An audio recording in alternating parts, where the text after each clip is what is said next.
Good morning. This is Father Stephen Kelly from St. John's Church in Detroit. We're continuing our series of daily morning meditations, where we generally look at one or another of the lessons that are assigned for morning or evening prayer, what is known as the daily office lectionary. Today for Wednesday, let's take a look at evening prayer lesson, the second lesson for evening prayer from St. Mark's Gospel. We're on chapter 10, beginning at verse 46. And they came to Jericho, and as they went out of Jericho with his disciples and a great number of people, blind Bartimaeus, the son of Timaeus, sat by the highway side begging. And when he heard that it was Jesus of Nazareth, he began to cry out and say, Jesus, thou son of David, have mercy on me. And many charged him that he should hold his peace, but he cried the more a great deal, Thou son of David, have mercy on me. And Jesus stood still and commanded him to be called. And they called the blind man, saying unto him, Be of good comfort, rise, he calleth thee. And he, casting away his garment, rose and came to Jesus. And Jesus answered and said unto him, What wilt thou that I should do unto thee? The blind man said unto him, Lord, that I might receive my sight. And Jesus said unto him, Go thy way, thy faith hath made thee whole. And immediately he received his sight and followed Jesus in the way. Okay, so here we have a man who's blind, right? And we've had several healings throughout the Gospels about the healing of the blind.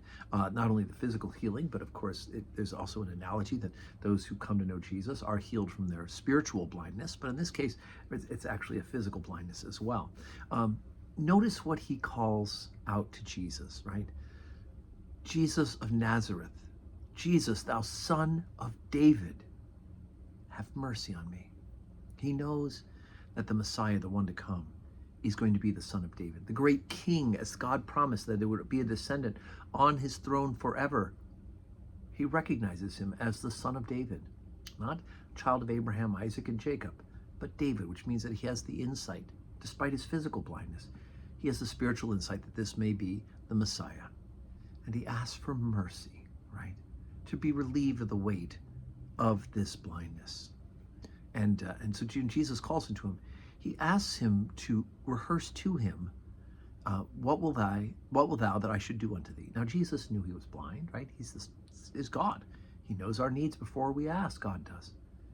And yet we need to articulate them, right? That's why one of the reasons why we bring everything to God in prayer. We need to be able to articulate to him in our hearts and in our minds what we perceive our needs are, and then be open to what God may be telling us our needs really are, right? We may be completely off to one side or another, and that God has a better path for us. But we ask that I might receive my sight. And then the scriptures tells us, Go thy way, thy faith hath made thee whole. And immediately he received his sight, right? It made him whole. It was his faith that Jesus could do it, his faith in calling him the Son of God. Because of that faith, he receives his sight. But more than that, your faith has made you whole. Whole is more than just healing, it's reconciliation to God, to being restored to what we were created to be. Because with that part of us that's in us that's been distorted by original sin is made whole through Jesus Christ.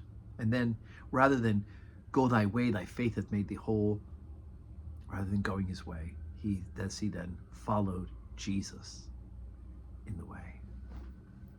So today's Wednesday, 12:15 Holy Communion and 4 o'clock evening prayer. Come and worship with us. Worship in person or worship on the live stream. And may God grant us a wonderful Wednesday full of blessings.